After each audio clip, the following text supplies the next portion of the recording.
Tulsi Gabbard represented the state of Hawaii in the Congress, as well as the United States itself in the U.S. Army. She joins us now to assess what we're seeing. Tulsi Gabbard, thanks so much for coming on tonight. So here you have the government of Ukraine complaining because the president suggests that maybe we're not going to go to war next week. How distorted is our system that we can be pushed into a potentially nuclear-involved conflict by Ukraine? Well, let's look at what's really at the heart of what is motivating the decisions being made by our leaders in this country. And what we have is, unfortunately, Democrats, Republicans, the mainstream media, the Washington elite, essentially in the pocket of the military-industrial complex. And rather than looking out for what's in the best interests of the American people, our national security, our country, they see dollar signs when they look at Ukraine.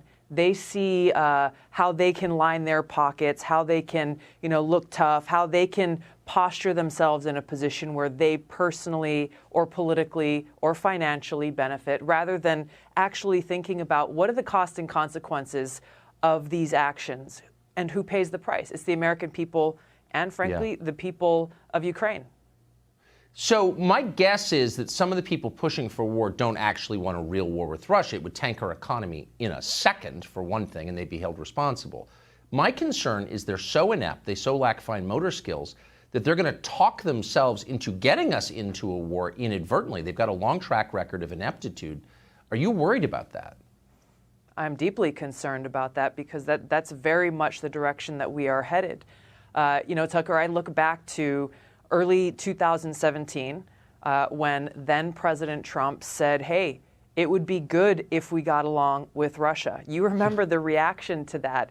Everyone from, Democratic leaders, Republican leaders, people in the mainstream media, they said absolutely no way. There were people in Trump's own administration, warmongers like John Bolton, Nikki Haley, Mike Pompeo, who outright rejected it and went on their own agenda.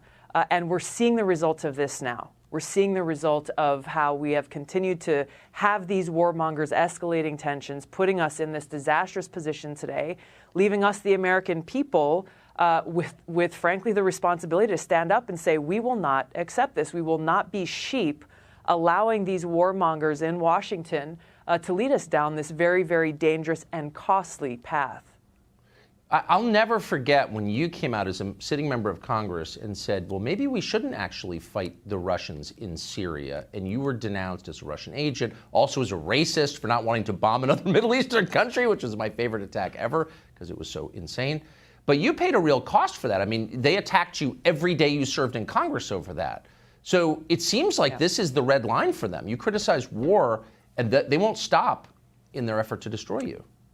And all of these threads we're talking about here point back to that core motivation that sadly does not lie in serving the best interests of the American people, our security, and our country. It comes from a very selfish place of how they can get more power and get more money, and who they really work for. It's not the American people.